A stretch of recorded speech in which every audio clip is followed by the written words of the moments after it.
ইন্নামাল মুমিনুনা ইখওয়াতুন ফাআসলিহু বাইনা আখাওয়াইকুম। এই মুমিন, একজন মুমিন আরেকজন মুমিনের ভাই। যখন একজন মুমিন আরেকজন মুমিনের সাথে ঝগড়া বিবাদে লিপ্ত হবে, এক ভাই আরেক ভাইয়ের সাথে ঝগড়া বিবাদে লিপ্ত হবে, ফাআসলিহু বাইনা আখাওয়াইকুম, তোমরা এক ভাই আরেক ভাইয়ের সাথে মিলায়া দেওয়ার চেষ্টা করো। এক ভাই আরেক ভাইকে মিলায়া দেওয়ার চেষ্টা করো। ফাআসলিহু বাইনা আখাওয়াইকুম, পরস্পরকে মিলায়া দেওয়ার চেষ্টা করো। বরং আমরা তো মিলায়া দেওয়ার চেষ্টা তো দূরের কথা, বরং এক ভাইয়ের কাছে গিয়ে বলে, আরে তোর ছোট ভাই তো তোর কাছে অনেক কিছু নিয়ে নিছে, শুনলাম এখানে ওখানে কথা বলতেছে যে অমুকের কাছে গিয়ে বলতেছে যে তোর জায়গা জমি সব লিখে নিবে, অথচ কিছুই না। এক ভাইকে আরেক ভাইয়ের সাথে মিলায়া দেওয়ার কথা বললেন আল্লাহ পাক। অথচ আমাদের সমাজের অবস্থা এমন যে আমরা এক ভাই আরেক ভাইয়ের সাথে যখন দ্বন্দ্ব লাগে, দ্বন্দ্বটা একটু বাতাস দিয়ে বাড়ানোর জন্য বিভিন্ন ধরনের কলা কৌশল অবলম্বন করি। এক ভাইয়ের কাছে গিয়ে বলে, আরে তোরে মারার প্ল্যান করতেছে, অথচ কিছুই না। ওই যে মারার প্ল্যান করতেছে, যার কথা বলছে, তার কাছে গিয়ে আবার বলতেছে ও কিন্তু তোর জন্য লাঠি সোটা রেডি করতেছে। শুনছি উকিলের সাথে কথা বলতেছে জায়গা জমি তোরে কিন্তু কিছুই দিবে না, অথচ কিচ্ছু না। এই তৃতীয় পক্ষ এসে কাজ করে মানুষের মধ্যে দ্বন্দ্ব তৈরি করে। গত সপ্তাহের আলোচনার মধ্যে আমরা শুনেছিলাম যে খবর শোনা মাত্রই তার উপরে অ্যাকশন নেওয়া যাবে না, যাচাই বাছাই করতে হবে। খবর শোনা মাত্রই ঝাঁপায়া পড়া যাবে না, খবর শোনার পরে যাচাই বাছাই করতে হবে। আমি যেই সংবাদটা শুনলাম, যে আমার কাছে সংবাদটা পৌঁছায়া দিল, আসলে সত্য কি মিথ্যা, এর মধ্যে বানোয়াট থাকতে পারে, এই চিন্তা ভাবনা যদি আমার ভিতরে না আসে, তাহলে এই সূরা হুজুরাতের এই আয়াতগুলো কি জন্য, কেন আমাদের সামনে আসছে, এখান থেকে আমাদের শিক্ষা নিতে হবে। আল্লাহ পাক রব্বুল আলামিন বলেন, ইন্নামাল মুমিনুনা ইখওয়া, তোমরা মুমিনরা ভাই ভাই। ফাআসলিহু বাইনা আখাওয়াইকুম, যখন একে অপরের সাথে দ্বন্দ্বে জড়ায়া যায়, একে অপরের সাথে হিংসা বিদ্বেষ শুরু হয়ে যায়, তোমরা দুই ভাইকে মিলায়া দেওয়ার চেষ্টা করো। আর দুই ভাইকে মিলানোর ক্ষেত্রে যদি তোমরা কৌশলে মিথ্যা কথাও বলার প্রয়োজন হয়, আল্লাহ পাক সেটারও অনুমতি তোমাদের ইসলাম দিয়ে দিচ্ছে।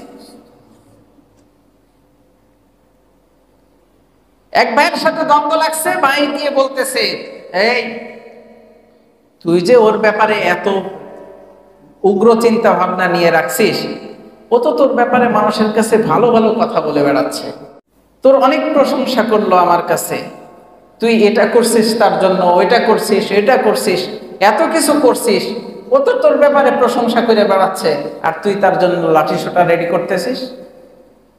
আপনি এই যে কথাগুলো কৌশলে দুই ভাইকে মিলানোর জন্য যে চেষ্টা করলেন, আল্লাহ পাক রব্বুল আলামিন ওয়াত্তাকুল্লাহ, আল্লাহ পাক বলেন ওয়াত্তাকুল্লাহ, এই এক ভাই আরেক ভাইকে মিলানোর জন্য তুমি আল্লাহকে ভয় করো, লাআল্লাকুম তুরহামুন, হতে পারে আল্লাহ পাক তোমার উপরে রহমত নাযিল করবেন। সুবহানাল্লাহ।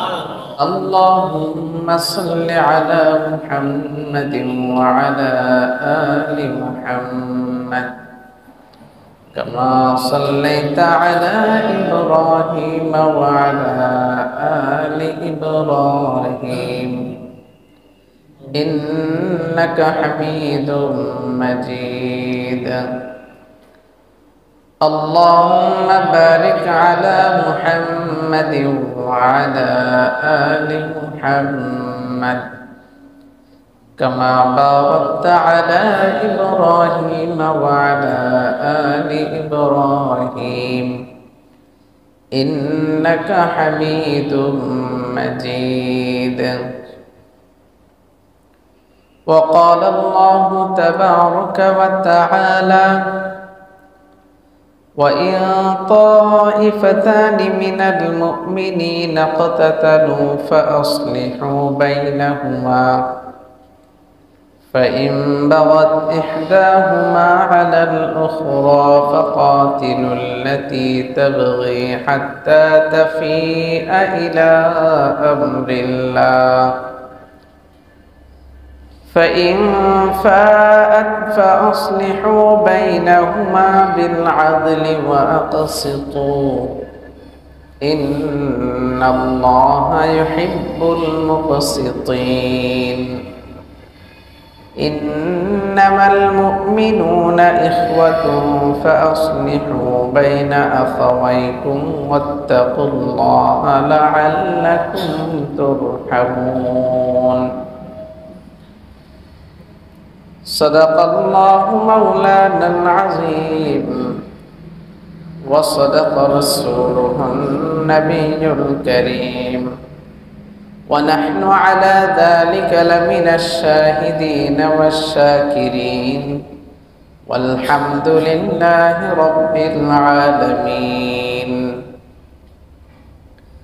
الحمد لله محترم حاضرين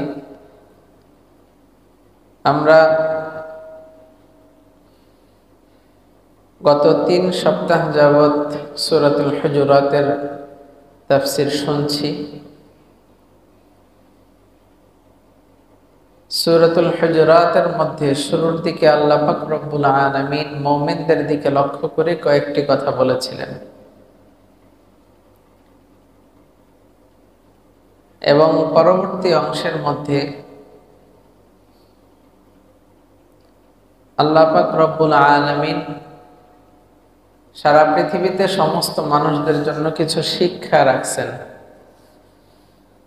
আদব কায়দা, কিভাবে বড়দেরকে সম্মান করতে হয়, বড়দের সম্মানের কাতারে কারা কারা থাকতে পারে, এগুলো আমরা আলোচনা শুনেছিলাম দ্বিতীয় পর্বে। তৃতীয় পর্বে আমরা আলোচনা শুনেছি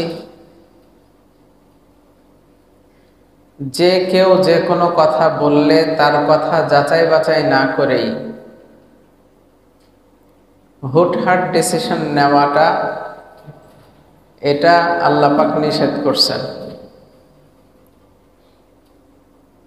এই প্রত্যেকটি কথা ঈমানদারদেরকে লক্ষ্য করে বলছেন। এর অর্থ এই না যে শুধু ঈমানদারের সাথেই এমন আচরণ করবেন,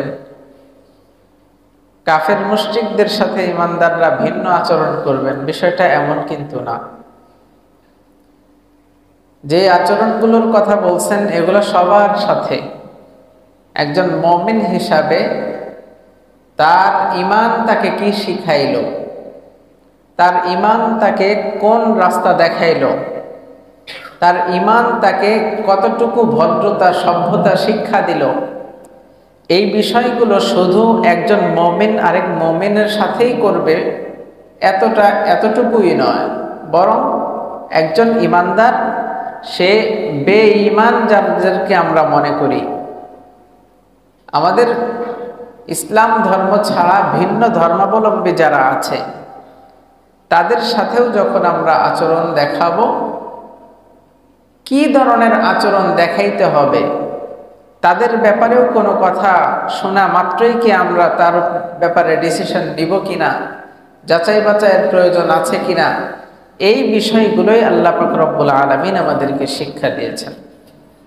আল্লাহ পাক বলেছেন, ইয়া আইয়ুহাল্লাযীনা আমানু ইন জাআকুম ফাসিকুম বিনাবাইন, তোমাদের কাছে যখন কোনো সংবাদ এসে পৌঁছে ফাতাবাইয়ানু, তোমরা সেই সংবাদটাকে যাচাই করে নাও।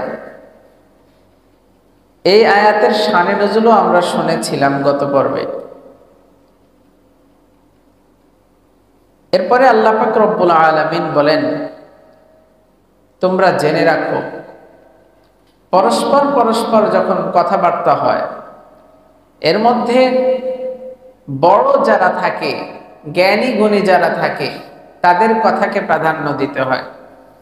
নবীজি সাল্লাল্লাহু আলাইহি ওয়াসাল্লামের সামনে নবীজি যেই কথার উপরে ফয়সালা দিবেন বলে মনস্থ হয়েছেন, এমন কথার উপরেও যদি সাহাবায়ে কেরাম তখন বারবার একটা বিষয় বলতে থাকে, তো আল্লাহ পাক এই কথা থেকেও সতর্ক করছেন, তোমরা যদি বারবার সেই কথাগুলো নবীর সামনে তুলে ধরো, তাহলে হয়তো তোমাদের এই কথার উপরে নবীজি সাল্লাল্লাহু আলাইহি ওয়াসাল্লাম ফয়সালা দিয়ে দিবেন।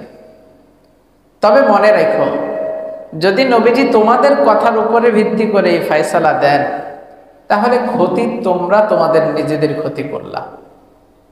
এজন্য যে কোনো একটা মজলিসের মধ্যে আমিরে ফয়সাল নিযুক্ত করার পর ওই আমিরের পক্ষ থেকে যে ফয়সালা আসে, সবার পরামর্শ সাপেক্ষে যে ফয়সালাটা আসে, সেই ফয়সালাকেই আমরা গ্রহণ করে নিব। অন্যথায় আমরা আমাদের চাপাচাপির কারণে যদি নিজের ফয়সালা নিজের আল্লাহর উপরে তাওয়াক্কুল করে যেই ফয়সালাটা দিতেন, সেটা না করে যদি আমাদের কথার উপরে ভিত্তি করে ফয়সালা দেন, তাহলে হয়তো এটার মধ্যে কোনো কল্যাণ হবে না, আমরাই ক্ষতিগ্রস্ত হয়ে যাব। এটাই এখান থেকে শিক্ষা ছিল। আজকের শিক্ষা কি? আল্লাহ পাক রব্বুল আলামিন বলেন, সারা পৃথিবীর বুকে একে আরেকজনের সাথে, এক দল আরেক দলের সাথে, এক মুসলিম আরেক মুসলিমের সাথে, এক মুসলিম হিন্দুর সাথে, এক দল ইসলামী দল আরেক ইসলামী দলের সাথে, এক রাজনৈতিক দল আরেক রাজনৈতিক দলের সাথে একে অপরের সাথে দ্বন্দ্বে জড়ায় গেছে। আছে না নাই? ক্ষমতাসীন, ক্ষমতায় যারা বসে তার বিপক্ষ দল সবসময় ঝগড়ার মধ্যে পড়ে থাকে। আবার তারা যখন ক্ষমতায় যায়, তার বিপক্ষের দল যারা থাকে তাদের সাথে ঝগড়া বিবাদে জড়ে যায়। সাধারণ মানুষদের মধ্যেও এই প্রবণতা আছে, আমি এটা করি, আমি এই দল করি, আমি ওই দল করি। হ্যাঁ, দলের কথা আসলে তখন পরস্পরের মধ্যে ঝগড়া বিভেদ লেগে যায়। ইসলামী দলের কথা বললেও অনেক সময় দেখা যায় এক ইসলামী দল আরেক ইসলামী দলের কথা শুনতে পারে না, বিভিন্ন দলের সাথে ঝগড়া বিবাদে লিপ্ত হয়ে যায়। তো এখান থেকে আমাদের শিক্ষা হবে যে আমরা পরস্পরের সাথে যুদ্ধ বিগ্রহে ঝগড়া ফাসাদে আমরা জড়াবো না। আল্লাহ পাক রব্বুল আলামিন বলেন, وَإِن طَائِفَتَانِ مِنَ الْمُؤْمِنِينَ اقْتَتَلُوا فَأَصْلِحُوا بَيْنَهُمَا। আল্লাহ পাক রব্বুল আলামিন বলেন, দুই দলের মধ্যে যদি কোনো ঝগড়া বিবাদ হয়ে যায়, দুই দলের মধ্যে যদি কোনো দাঙ্গা হাঙ্গামা লেগে যায়, فَأَصْلِحُوا بَيْنَهُمَا, তখন ওই দুই দলের মধ্যে তুমি সুলাহ করে দাও, মিল মোহাব্বত তৈরি করে দাও, সংশোধন করে দাও, একে অপরের সাথে মিল তৈরি করে দাও। আল্লাহ পাক রব্বুল আলামিন বলেন, ওয়া ইন তাইফাতানি মিনাল মুমিনিনা ইকতাতালু, যখন তোমাদের এক দল আরেক দলের সাথে ঝগড়া বিবাদে লিপ্ত হয়ে যায়, ফাসলিহু বাইনাহুমা, তোমরা ওই দুই দলের মধ্যে সুলাহ করে দাও, মিলমিশ করে দাও।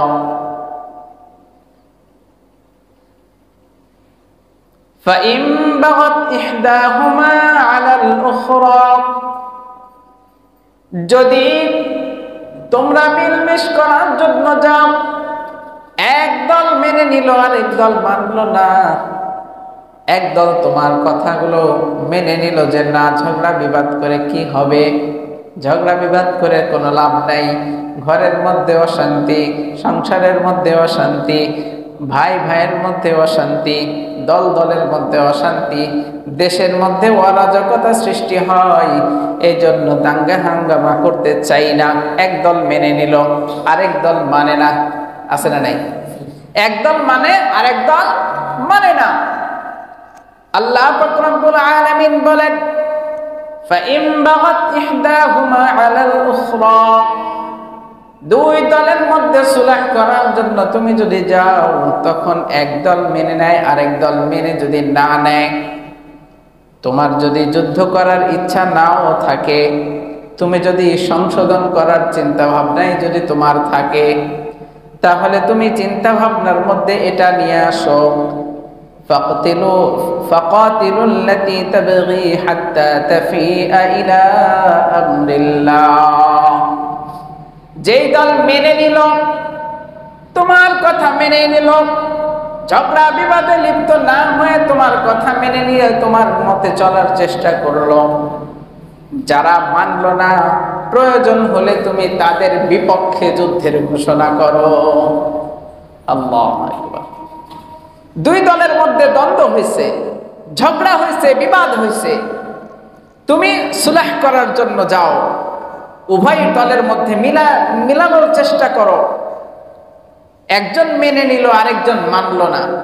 যে মেনে নিছে তার সাথে তার দিক হয়ে তুমি, যারা মানলো না তাদের বিপক্ষে দরকার হলে তাদেরকে মানা পর্যন্ত, যতক্ষণ পর্যন্ত তারা মানবে না যে আল্লাহ এক, যতক্ষণ পর্যন্ত আল্লাহর দিকে ফিরে আসবে না, হাত্তা তাফিআ ইলা আমরিল্লাহ, যতক্ষণ পর্যন্ত তারা আল্লাহর আদেশের দিকে ফিরবে না, ততক্ষণ পর্যন্ত তাদের সাথে যুদ্ধ করো। কত সুন্দর ফয়সালা! আল্লাহ পাক ঝগড়া বিবাদ থেকে ফিরে থাকার জন্য কত সুন্দর রাস্তা দেখায় দিয়েছে। তার মানে এই নাকি ঝগড়া করতে হবে? বলেন, ঝগড়া করতেই হবে এমন নাকি? না। একদল মানলো, আরেক দল মানলো না, আপনি তার বিরুদ্ধে দাঁড়াইয়া যাবেন লাঠি সোটা নিয়া। এর দ্বারা উদ্দেশ্য এটা না, এই আয়াতের দ্বারা উদ্দেশ্য এটা না। আপনি যদি একজন মুসলমান আরেকজন মুসলমানের সাথে মিলায়া দেওয়ার জন্য কৌশলে মিথ্যা কথাও বলেন, এটাকেও শরীয়ত বৈধতা দিছে। সুবহানাল্লাহ।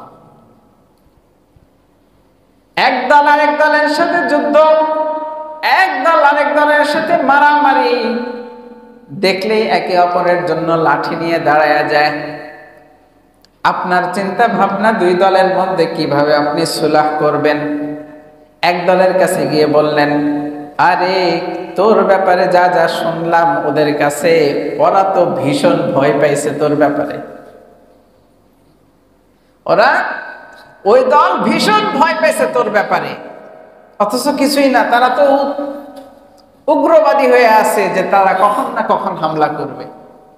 আপনি গিয়ে কি বললেন যে আরে তাদের মুখে থেকে যা শুনলাম তোর ব্যাপারে, তোদের দলের ব্যাপারে, তোরা যদি হামলা করিস তারা শেষ হয়ে যাবে, অনেক ভয় পেয়ে গেছে, সুতরাং তোরা আর আগানোর দরকার নেই, তোরা চাইপা থাক, ওরা সামনে আসবে না। এক দলের কাছে বললেন। আরেক দলের কাছে গিয়েও ঠিক একই কথাটা বললেন, আরে ওর কাছে তোর ব্যাপারে যা শুনছি, আর তোর নড়াচড়া করার দরকার নেই, চুপচাপ বসে থাক, আর কোনো সমস্যা নেই।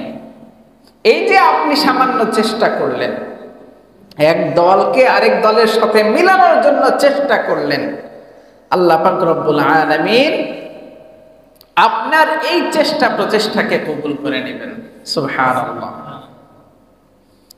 فإن بغت إحداهما على الأخرى فقاتلوا التي تبغي حتى تفيء إلى أمر الله فإن فاءت فأصلحوا بينهما بالعدل وأقسطوا। আল্লাহ পাক রব্বুল আলামিন বলেন, فإن فاءت فأصلحوا بينهما, তোমরা একে অপরের সাথে যখন মিলানোর জন্য এক পক্ষ মানলো আরেক পক্ষ মানলো না, ওই যে পক্ষ মানলো না তার বিপক্ষে যখন তুমি যুদ্ধে দাঁড়ায় গেলা, ওই সময়ও যুদ্ধ করতে করতে মনের ভিতরে আসলো, আরে যুদ্ধ কইরা লাভ কি, নিজের জানের ক্ষতি, সময়ের ক্ষতি, পয়সার ক্ষতি, সব কিছুর ক্ষতি। এই চিন্তা ভাবনা করে যদি ওই ব্যক্তি তখনও ফিরে আসে, তোমরা তখনই তাকে ইনসাফের সাথে মুআমালা করবা। যদি যুদ্ধে জড়ায় গেছো, তখনও যদি বলে যে না কি লাভ, থাক যদ্দূর হয়েছে মিলেমিশে যাই, তখনও যদি বলে, তোমরা তখনও ফিরে আসবা। সুবহানাল্লাহ।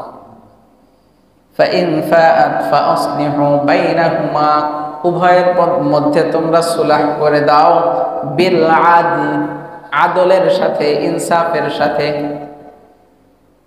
ইনসাফের সাথে পৃথিবীর কোন মানুষ ইনসাফের মুআমালা করতে পারবে না। পৃথিবীর কোন মানুষ ইনসাফের সাথে বিচার কার্য সম্পাদন করতে সক্ষম না। ইনসাফ একমাত্র আল্লাহ পাক করতে পারেন। কে করতে পারেন? কিভাবে? ধরেন একজন ফাঁসির আসামি, তার ফাঁসির রায় হয়েছে বিভিন্ন ধরনের অপকর্মের কারণে, এক একটার কারণে এক একটা ফাঁসির রায়, এক একটার কারণে এক একটা ফাঁসির রায়। এরকম আসামি আছে না নাই? আছে। কেউ কেউ 10টা মামলার কারণে ফাঁসির রায় হয়ে গেছে। এখন আদালত থেকে জজ ফয়সালা দিল যে তার ফাঁসি দিতে হবে, অমুক টাইম অমুক সময় ফাঁসি কার্যকর করা হবে। আচ্ছা বলেন তো, জজ সাহেবের এই কথার উপরে ভিত্তি করে তাকে ফাঁসি দেওয়া হবে কি হবে না? আচ্ছা, জজ সাহেব তাকে ফাঁসি দিয়ে দিল। ওই ব্যক্তির মামলা ছিল কয়টা? ফাঁসির আসামি কয়টার ছিল? 10টার। ফাঁসি হলো কয়বার? এখন ওই ব্যক্তিকে দ্বিতীয়বার আবার ফাঁসিতে দেওয়া যাবে? বলেন দেওয়া যাবে? তাহলে বাকি 9টা মামলা, বাকি 9টা মামলা কোথায় গেল? ফাঁসির আসামি তো 10টা মামলার, 10টা মামলার ফাঁসির আসামি হওয়ার পরেও একবারই তার ফাঁসি সম্ভব, কারণ তাকে আবার নতুন করে জীবিত করা সম্ভব না। আল্লাহ পাক রব্বুল আলামিনের বিচার হলো, আল্লাহ পাক রব্বুল আলামিনের ক্ষমতা হলো, কিয়ামতের ময়দানে মানুষ যখন এরকম মৃত্যুদণ্ড পাওয়া যাবে, মৃত্যুদণ্ড পাওয়ার পরে আল্লাহ পাক তাকে মৃত্যু দিবেন, আবার আল্লাহ পাক জীবিত করবেন, আবারও মৃত্যু দিবেন। এই ক্ষমতা কার আছে? পৃথিবীর কোন মানুষের নাই একবার মৃত্যুদণ্ড দেওয়ার পরে দ্বিতীয়বার আবার কার্যকর করা। আছে নাকি? এই জন্য বলা হয় বিল আদল, ইনসাফের মুআমালা করার চেষ্টা করো। ইনসাফ করতে পারবা না, ইনসাফের করার মালিক কে? আল্লাহ। পরিপূর্ণ ইনসাফের বিচার একমাত্র আল্লাহ পাকই করতে পারবেন, অন্য কেউ করতে সক্ষম না। আল্লাহ পাক রব্বুল আলামিন বললেন ফাসলিহু বাইনাহুমা বিল আদলি ওয়া আকসিতু ওয়া আকসিতু ওয়া আকসিতু। দ্বিতীয় কার্যক্রম, প্রথমে বললেন ইনসাফের মুআমালা করো, ইনসাফের মুআমালা করো। এটা তো সক্ষম না, একমাত্র আল্লাহ পাক ইনসাফ করতে পারেন। আল্লাহ পাক আরো একটা শব্দ দিলেন ওয়া আকসিতু, তোমরা সুবিচার করো, ন্যায় বিচার করো। সুবহানাল্লাহ। আদল বলে যদি ছেড়ে দিতেন তাহলে আমরা দুর্বল, আমরা সেটা সক্ষম হতাম না। আল্লাহ পাক রব্বুল আলামিন আদল বলেই ছেড়ে দেননি, ওয়া আকসিতু শব্দ নিয়ে আসছেন যে তোমরা ন্যায় বিচার করো। ন্যায় বিচারটা সম্ভব, ন্যায় বিচারটা সম্ভব, কিন্তু আদল মানুষের পক্ষে সম্ভব না, চেষ্টা করা সম্ভব। মুহতারাম হাজিরিন, তো আল্লাহ পাক রব্বুল আলামিন বললেন তোমরা আদল ইনসাফ কায়েম করো। ইনসাফ যদি করতে না পারো সব বিষয়ে, তখন তোমরা ন্যায় বিচার করো। সমস্ত বিচারকদের মানা দরকার যে আল্লাহ পাক রব্বুল আলামিনই হলেন প্রধান বিচারপতি, এর উপরে কোনো বিচারের অধিকার আর কেউ রাখে না। সম্পূর্ণ চেষ্টা প্রচেষ্টা আমরা করতে পারি, কিন্তু আল্লাহ পাকের কাছে সেই চেষ্টার গ্রহণযোগ্যতা কতটুকু আছে এটাও আমরা বলতে পারবো না, একমাত্র বলতে পারবেন কে? আল্লাহ। ইন্নাল্লাহা ইউহিব্বুল মুকসিতিন। আল্লাহ পাক রব্বুল আলামিন বলেন যারা ন্যায় বিচার করে, যারা ন্যায় বিচার করে আল্লাহ পাক রব্বুল আলামিন তাদেরকে মহব্বত করেন, ভালোবাসেন, পছন্দ করেন। সুবহানাল্লাহ। এরপরে আয়াতে আল্লাহ পাক রব্বুল আলামিন বলেন ইন্নামাল মুমিনুনা ইখওয়াতুন ফাসলিহু বাইনা আখাওয়াইকুম ওয়াত্তাকুল্লাহা লাআল্লাকুম তুরহামুন।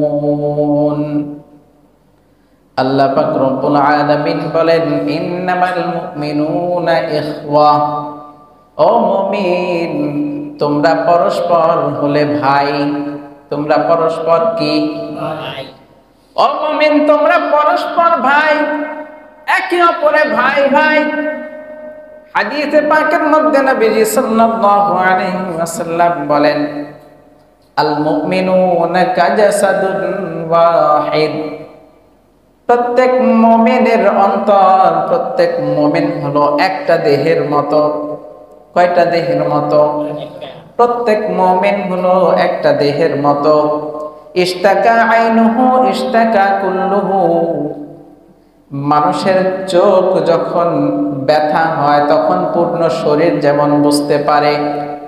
ইশতাকা রাসুহু ইশতাকা কুল্লুহু, যখন মানুষের মাথা ব্যথা করে পুরা শরীরের খবর হয়ে যায় যে মাথা ব্যথা করতেছে। করে কিনা? বোঝা যায় কিনা? আল্লাহ পাক রব্বুল আলামিন বললেন, আল্লাহর হাবিব সাল্লাল্লাহু আলাইহি ওয়াসাল্লাম বললেন, আল মুমিনুনা কাজাসাদুন ওয়াহিদ, সমস্ত মুমিন একটা দেহের মতো, সমস্ত মুমিন একটা শরীরের মতো। বাংলাদেশের একজন মুমিন যদি কোনো কষ্টের মধ্যে থাকে, সারা পৃথিবীর সমস্ত মুমিনদের কষ্ট হবে না? হবে না?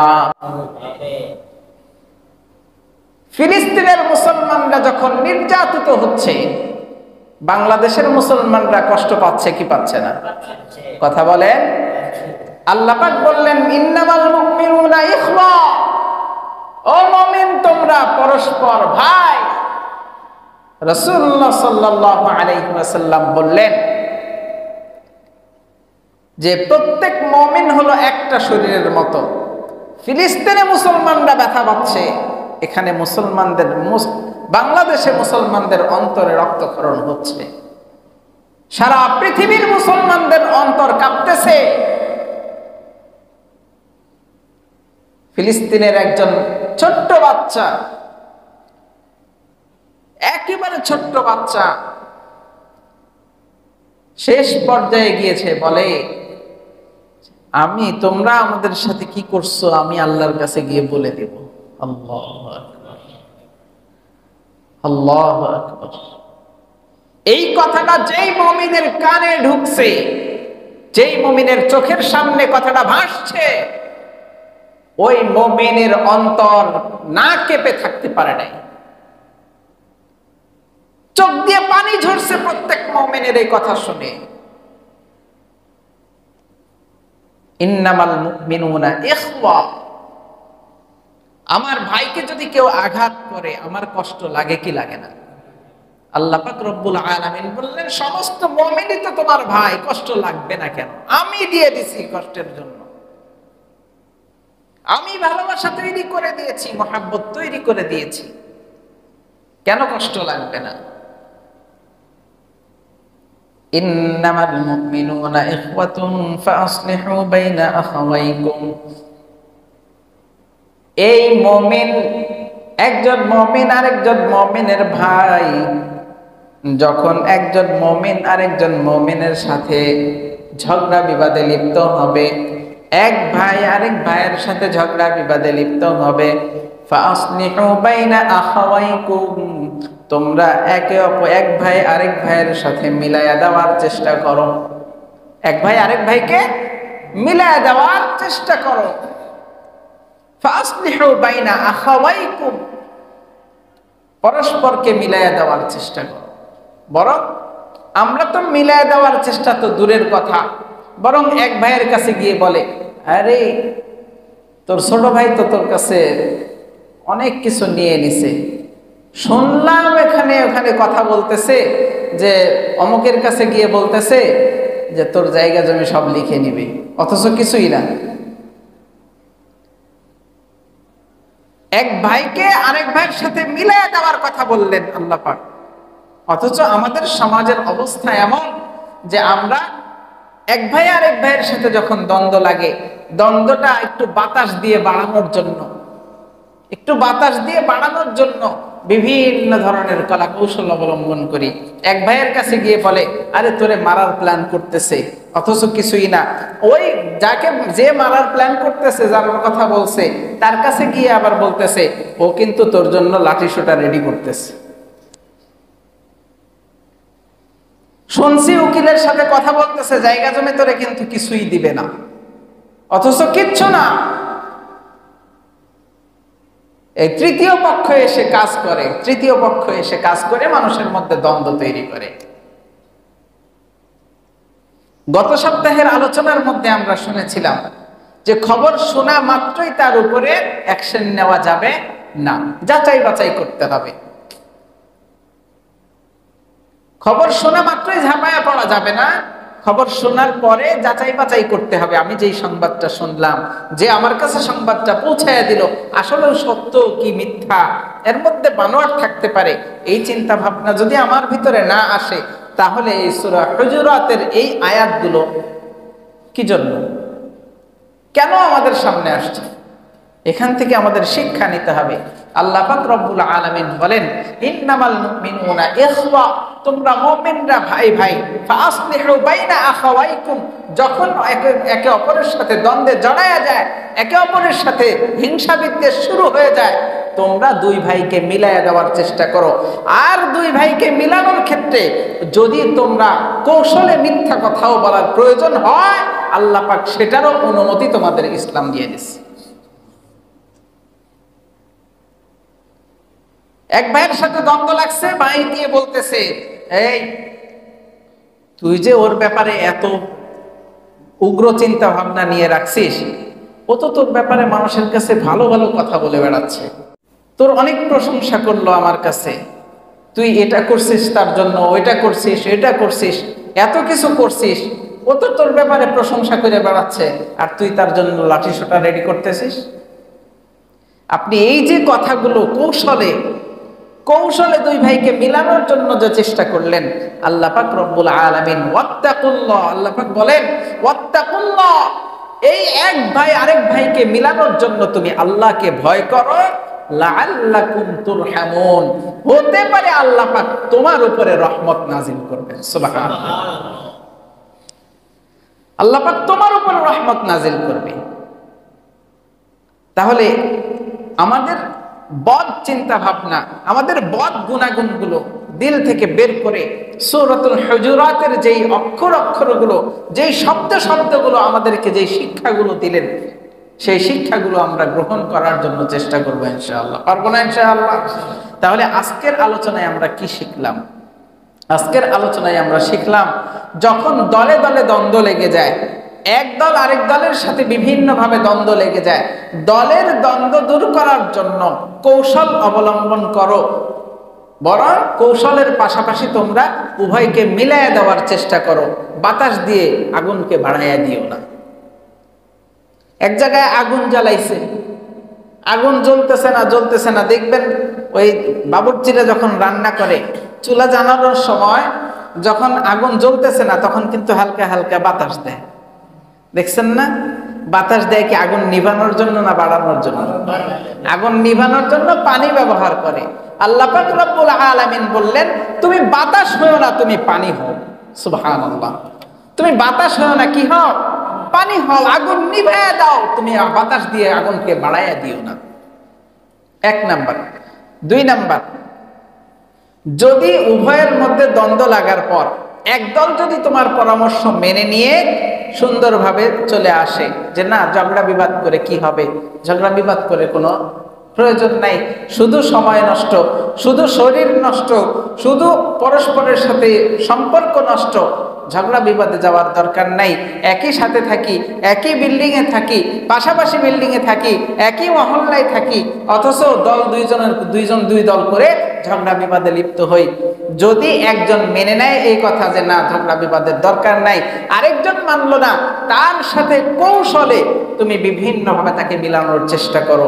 ততক্ষণ পর্যন্ত যদি সে না মানে, তখন তার বিরুদ্ধে দরকার হলে তুমি যুদ্ধ লাগো।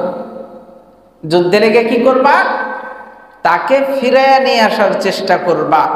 আর এই যুদ্ধের মাঝখানেও যদি সে মনে করে, সে যদি বলে যে না আসলে তো আগে বুঝতে পারি নাই, ঝগড়া বিবাদে জড়ায় গেছি, মারামারি শুরু হয়ে গেছে, কি হবে এটা করে, তখনও যদি সে বলে তাহলে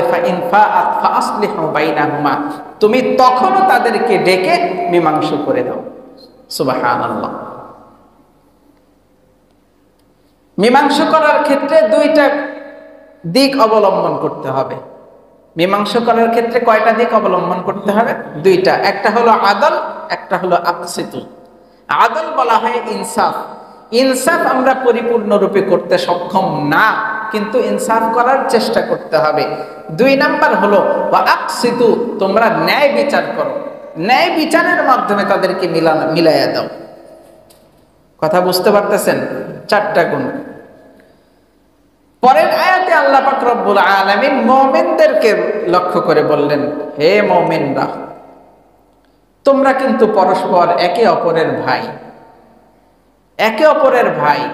সারা পৃথিবীতে যত মুমিন আছে, যত মুসলমান আছে, সমস্ত মুসলমান একটা শরীরের মতো বললেন রাসূলুল্লাহ সাল্লাল্লাহু আলাইহি ওয়াসাল্লাম। আল মুমিনুনা কাজাসাদিন ওয়াহিদ, প্রত্যেক মুমিন একটা শরীরের মতো। একজনের মাথা ব্যথা হলে সারা পৃথিবীর সমস্ত মুসলমানের মাথা ব্যথা হবে। একজন মুমিন কষ্ট পাইলে সারা পৃথিবীর মুমিন কষ্ট পাবে।